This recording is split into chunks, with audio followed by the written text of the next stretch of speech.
Solo los paranoicos sobreviven.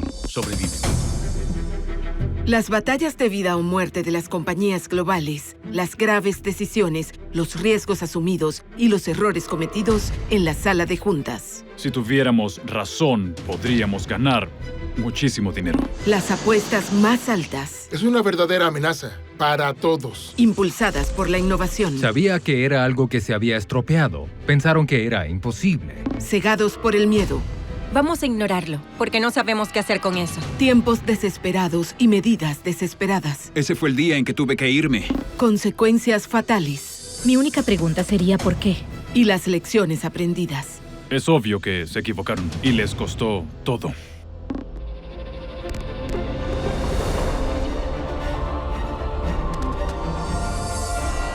Secretos corporativos.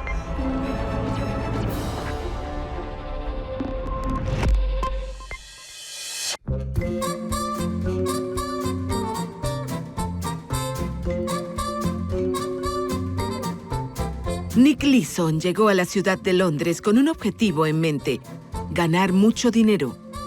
Así que cambió sus aposentos de clase trabajadora por el mundo intelectual y elitista de la banca de inversión.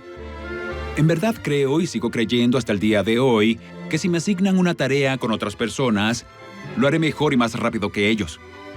Con tan solo 24 años, tenía la arrogancia y el carisma necesarios para triunfar. Pero Leeson tenía una cualidad más siniestra. Tenía la habilidad para engañar a las personas más poderosas de las finanzas. Esta es la historia de cómo el ego de un hombre y la codicia del banco más antiguo de Gran Bretaña se confabularon para perder más de $1.000 millones estadounidenses y destruir uno de los imperios financieros más prestigiosos del mundo.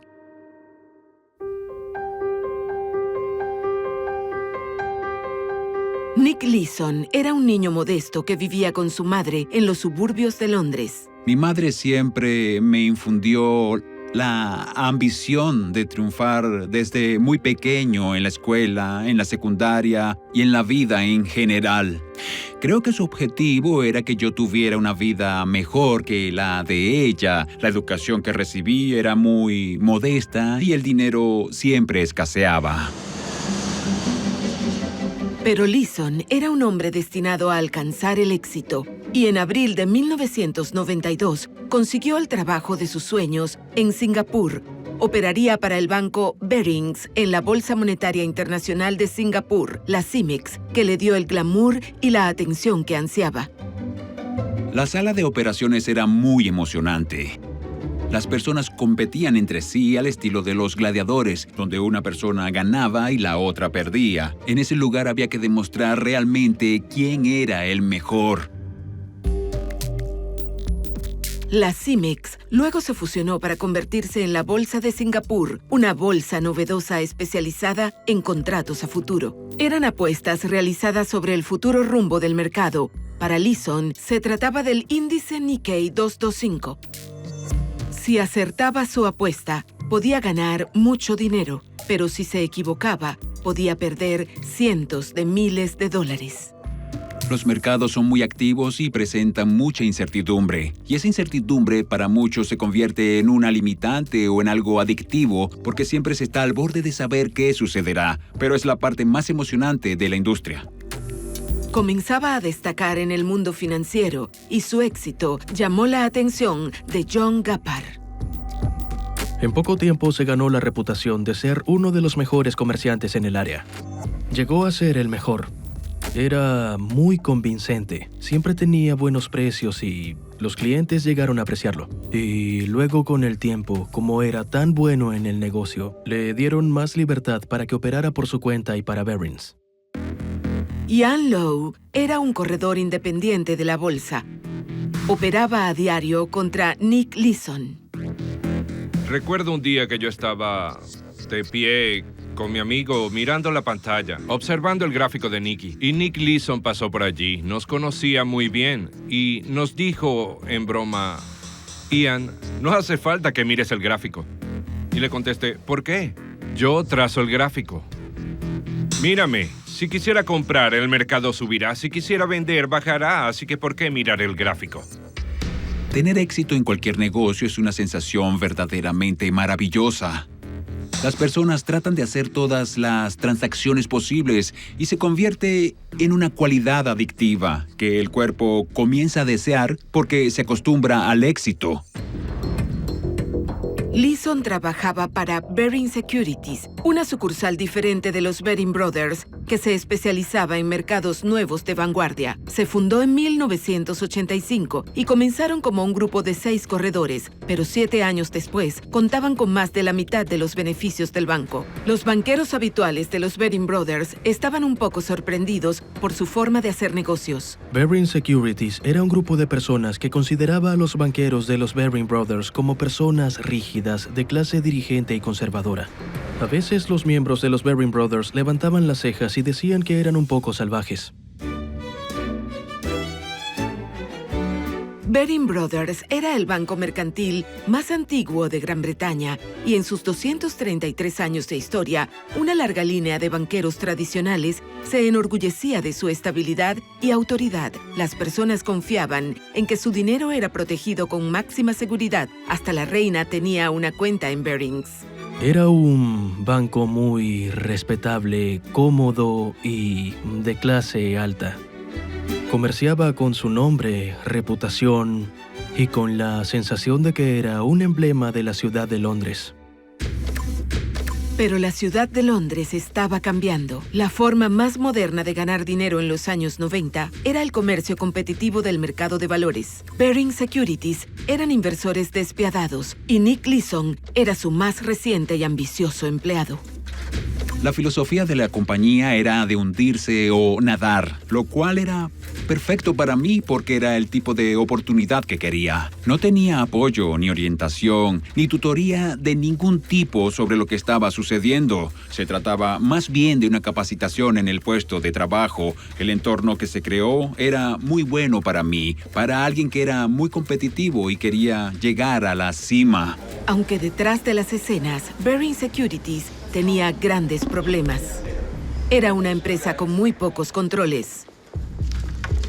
La organización no estaba bien gestionada desde el punto de vista operativo, ya que siempre se centraba en hacer negocios, ser los primeros y ganar la mayor cantidad de negocios posible. El objetivo era obtener esa ventaja competitiva, pero se lograba a costa de no tener los sistemas, los controles y el personal necesarios para garantizar la seguridad de tu negocio.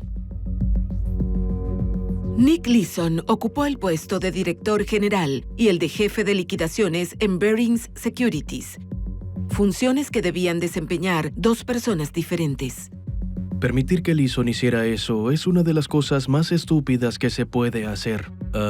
Rompía la regla número 1 del control financiero. Significaba que, al final de cada día, Leeson podía valorar sus propias posiciones y controlar las cuentas bancarias. Nadie controlaba lo que hacía, lo que significaba que tenía mucha libertad. Barings sabía que la situación era precaria. En 1993, un memorando interno enviado a los directivos advertía: corremos el riesgo de establecer un sistema que podría resultar desastroso. Y Nick Leeson estaba preparado para aprovecharlo. En 1992, los mercados mundiales fluctuaron con violencia y el joven e inexperto equipo de Leeson comenzó a cometer una serie de errores críticos. El negocio colapsó en Singapur. No había personal suficiente para atender los teléfonos ni para llenar las solicitudes. Era un trabajo manual y contratamos a una chica joven para que trabajara en el área y atendiera las llamadas, pero esa no era su responsabilidad. Las órdenes se hacían a través de una llamada telefónica y tenían que transmitirlas a los encargados mediante una señal manual para que las ejecutaran. La señal comenzaba para indicarle a la gente si era un comprador o vendedor. Esto significa vender, seguido del precio. Esto es 40 y luego seguido de la cantidad. Esto es 100. Entonces, esto sería vender 40 por 100. Era un proceso muy tedioso, poco eficiente y propenso a errores. Al final de un día de julio de 1992, el equipo de Leeson tuvo una pérdida de $60,000 estadounidenses. El procedimiento habitual consistía en informarle de inmediato a la oficina central de Barings en Londres, pero Leeson no lo hizo. En ese momento, cuando me percaté de que había una pérdida, supe que tenía que hacer algo. Eran las 3 de la mañana. Las personas regresaban a sus casas en Londres. No había nadie en la oficina en Singapur. Tenía que usar mis propios medios. Hubo una pérdida y no podía hacer nada al respecto.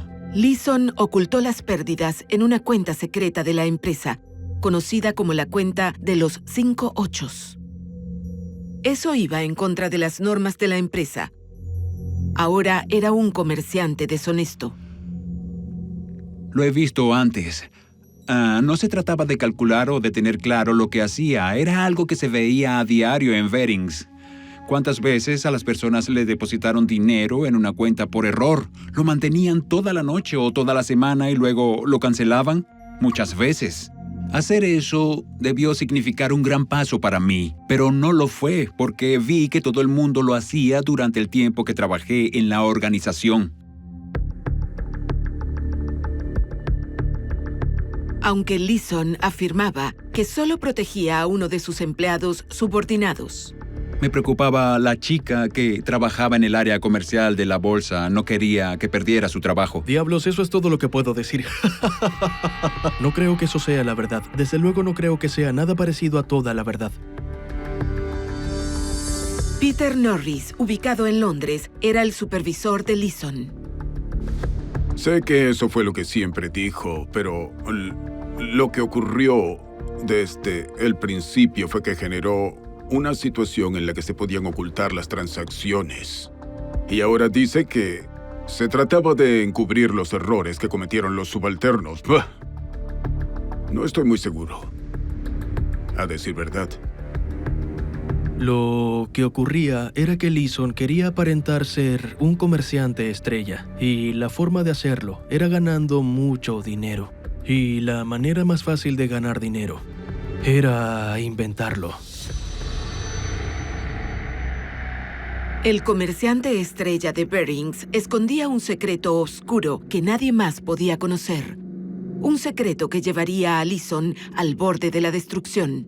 Puede que sea una especie de vanagloria que le dio un gran impulso para ser el hombre más importante del área comercial. Secretos corporativos. Secretos corporativos.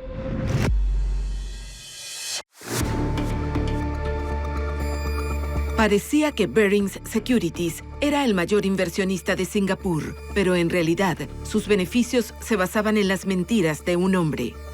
Nick Leeson ocultaba pérdidas multimillonarias en su cuenta secreta de los 5 ochos. Luego intentaría recuperar el dinero en la bolsa. Pero eso no funcionó. En los 2 meses siguientes, el mercado iba a diario en contra de Leeson, y sus pérdidas crecieron de forma salvaje. Ahora Leeson tenía un problema aún mayor. Se había quedado sin efectivo para financiar sus operaciones. La primera vez que tuve que pedir financiamiento a Londres fue a finales de septiembre de 1992. Teníamos $5 millones de pérdidas y no podía ocultarlo. Así que tomé el teléfono y pedí a Londres $5 millones. ¿Qué explicación les di? Les dije que era por la volatilidad del mercado y que la bolsa buscaba un margen adicional. Se propuso engañar a todos y no lo descubrieron por varias razones. Era obvio que era muy hábil para seguir su plan en pie con sus colegas, para falsificar los registros que tenía que presentar a diario. Era astuto. Escenificación.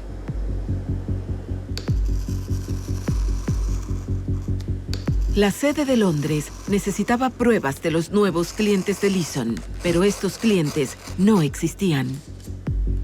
Así que Leeson los inventó. Fue una simple falsificación. Simplemente era cortar y pegar. La confirmación requería una carta que llevara la firma del nuevo cliente. Se pegaba un documento sobre otro, se fotocopiaba y se enviaba por fax.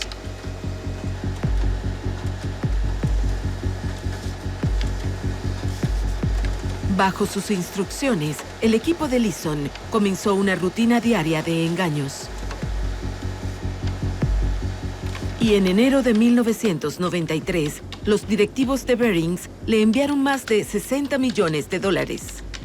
Las personas pensaban que era un proceso complejo conseguir la financiación que requeríamos en Londres. Era un proceso muy sencillo. Una de las chicas que trabajaba para mí acudía a primera hora de la mañana a mi oficina, a las 7:30 u 8 de la mañana. Abría una cuenta en Citibank, veíamos cuánto teníamos de sobregiro y solicitábamos esa cantidad a Londres. Si teníamos 50 millones de sobregiro, ella solicitaba ese monto. Eran cantidades absurdas.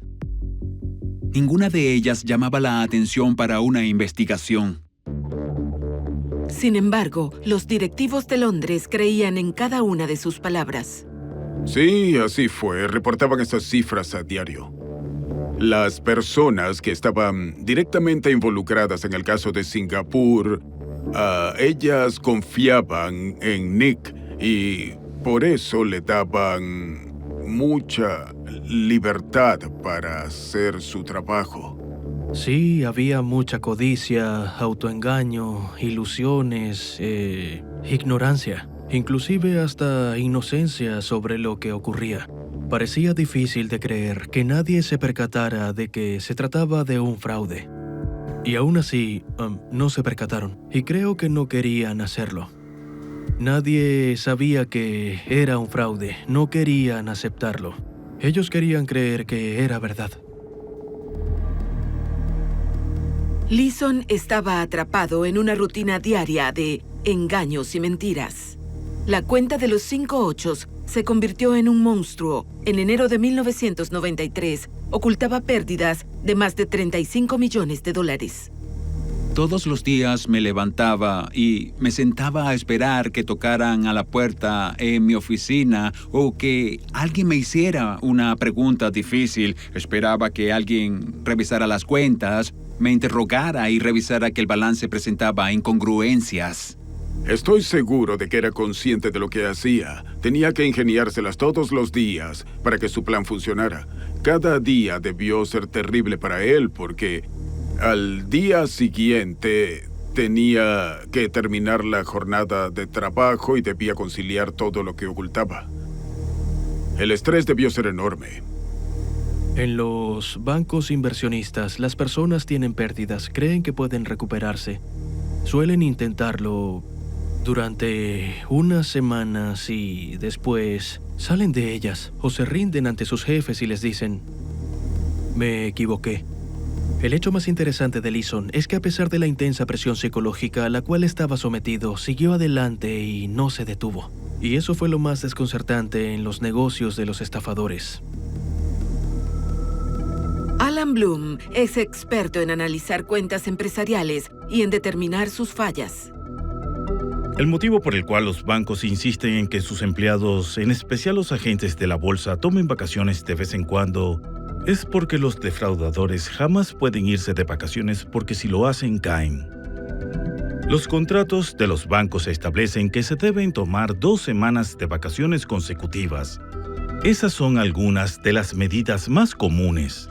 Todo el mundo las conocía en 1995 y algunas de esas medidas surgieron después de la crisis ocurrida en Barings. Por desgracia, todo el mundo aprendió muchas lecciones gracias a Barings.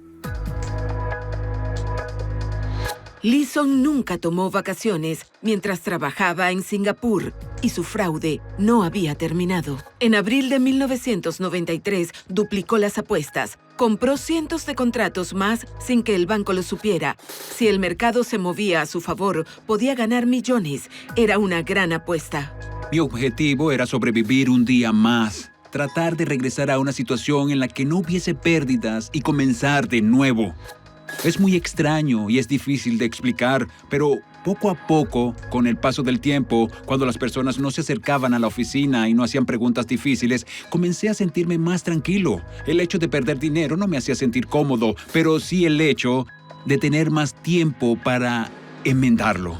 Y luego sientes esa sensación extraña de confianza en que serás capaz de resolverlo. La doctora Elizabeth Nair es especialista en psicología empresarial. La avaricia disposicional consiste en que la persona es motivada por impulsos. Déjame hacer esto, puedo hacerlo.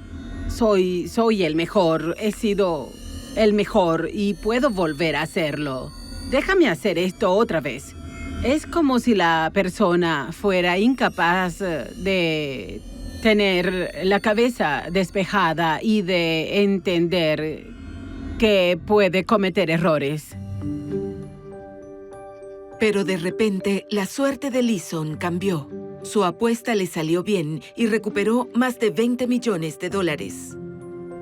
El resultado fue una ganancia de $250,000 frente a una pérdida de $20 millones. Me fui a casa ese fin de semana creyendo que era así. Escenificación.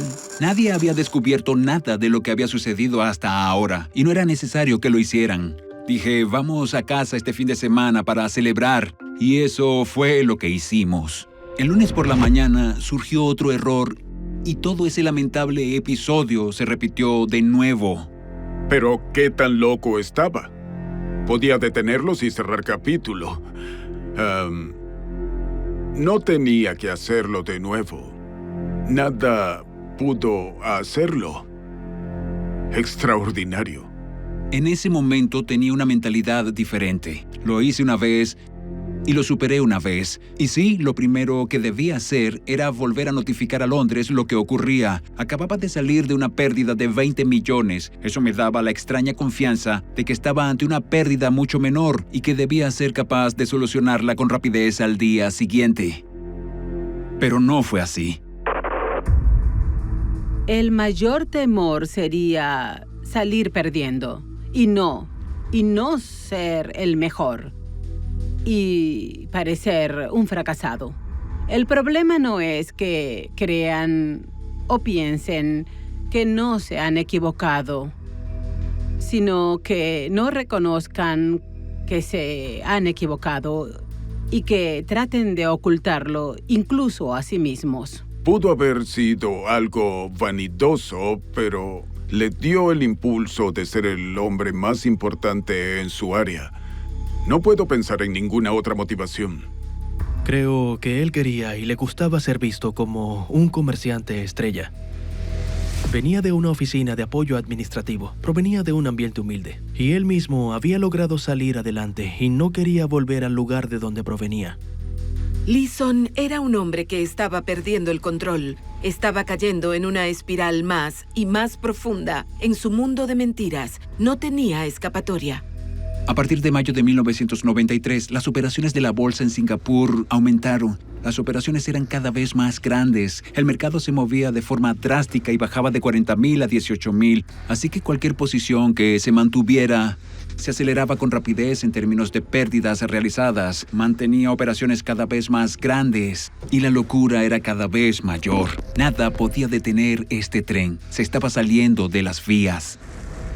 Secretos corporativos. Secretos corporativos.